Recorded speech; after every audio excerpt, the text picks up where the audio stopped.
So, Ryan, you talked about the Pac-12. You talked about Oregon with one loss. Mike had addressed this to a certain degree, but I think there's more there. How damaging is this loss to Oregon and the Pac-12?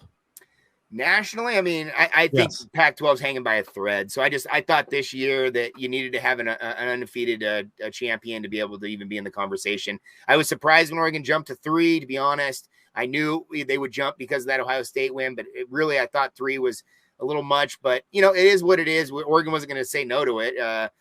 I just think that this is a huge, huge deal. I mean, I think Oregon is probably now slotted to maybe try to compete with a Pac-12 championship, but I think any hopes for the Pac-12 at all being in the conversation nationally, I think, are dashed. I think a lot of things could happen. I mean, you could have chaos in front of them, but I think they would find a way to put the Pac-12 out in any way, shape, or form, unless you had a great opponent. Oregon had everything going for them because they had that win with Ohio State. And I think going forward next year, for example, when Oregon plays Georgia, they're going to have to beat Georgia to be in the conversation. I think realistically, I don't think you do that again where you lose the first game and find yourself undefeated at the end of the year. I mean, I think that's too hard to do. So I think it was a major hit. Do you think it was a major hit? No question about that. Do you think it was that critical, Mike? I think you're a little more optimistic. Not considering the teams ahead of us. So let's just say, for sake of argument, I know with the SEC it's not guaranteed and not even likely, but let's just say one team from every conference ahead of us got in.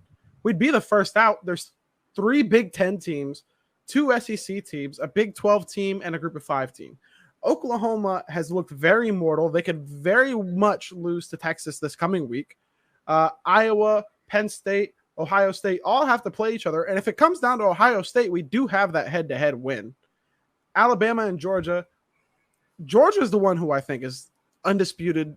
I think they're going to roll through their schedule. I think they're going to beat Bama. Bama probably gets in even with that loss, unless they slip up somewhere else. But Auburn's looking good. Some other teams in the SEC are looking good. Auburn's only loss would be to the number 4 Penn State team.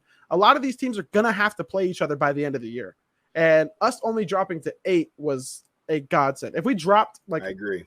If we dropped below, 12, I would agree with you, which I expected to. I didn't expect to only drop 3 spots. Agree. I thought we would be 12. Well, but what is odd about what the committee has done to itself, and they're going to have to wiggle their way out of this if Ohio State and Oregon run the table, is that exactly that.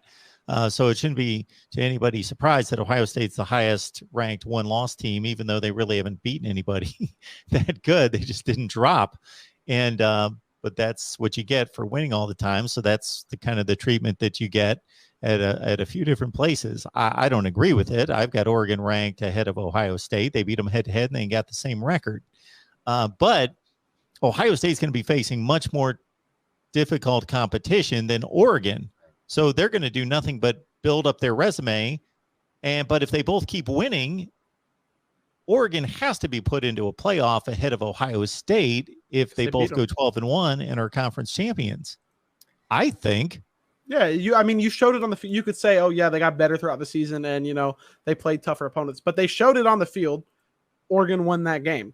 But how is the committee going to get around? Well, I guess it's not the committee, first and foremost. Obviously, these are not their rankings. They're normally not too far off. These are the AP rankings, of course. I think that's a big deal, though, Mark. That far off, but it's kind of curious that Ohio State's going to be playing a better schedule. They're ranked ahead of Oregon.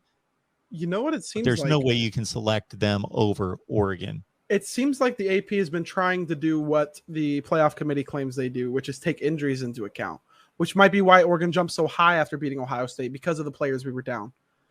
You down your arguably 2 best players. I love Sewell, but if Flo's playing all year, are we sure Flo's not better off of what we saw already? I mean, I know it's kind of, ridiculous to think, but Flo is that talented. And I mean, lose your best 2 players, beat Ohio State.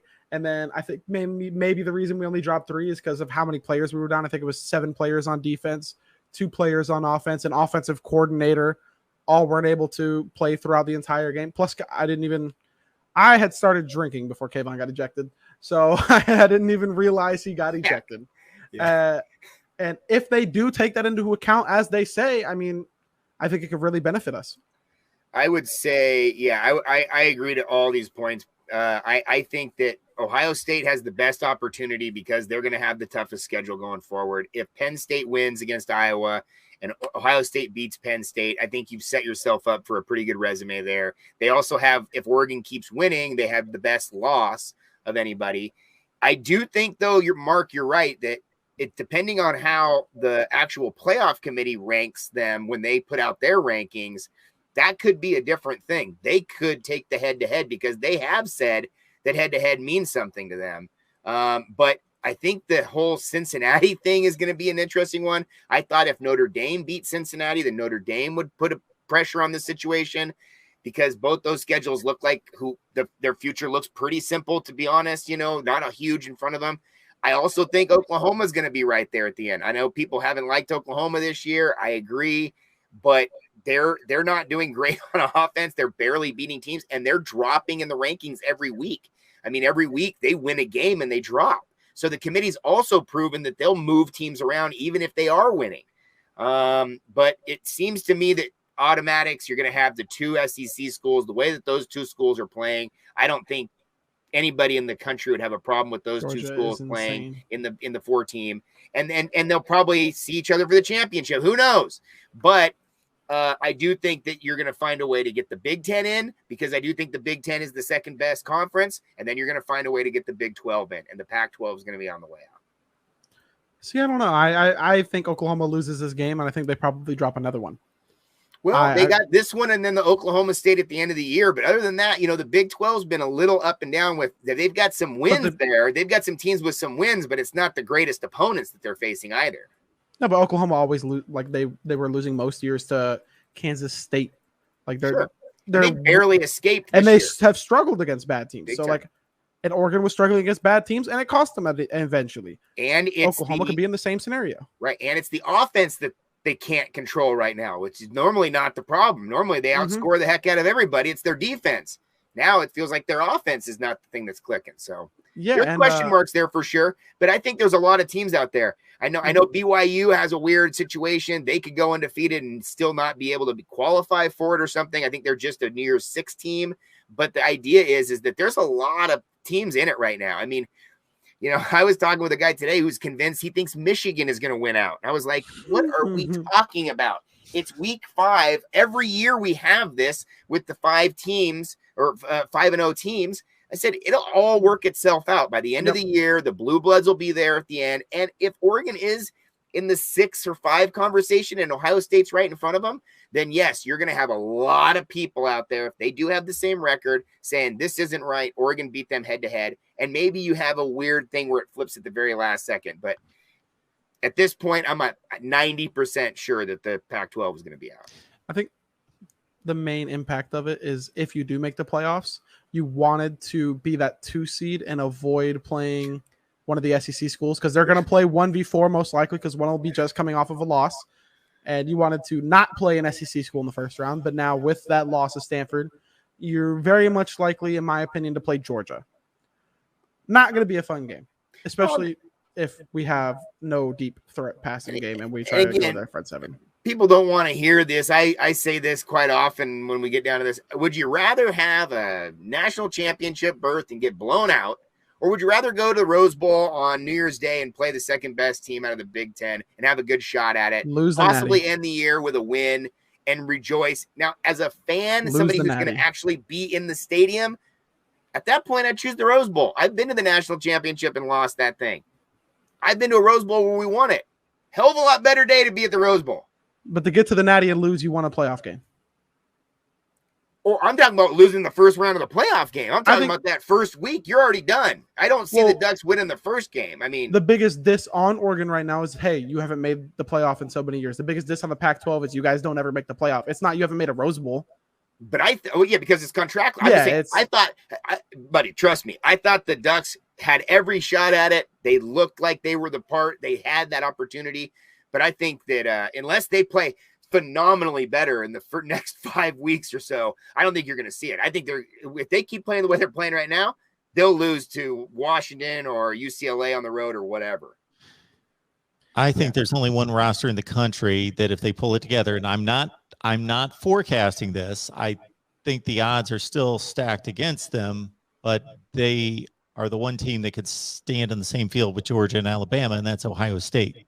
If they pull their act together, I think they're the only roster that's got enough talent to do it, but they're not playing like that, and they probably won't.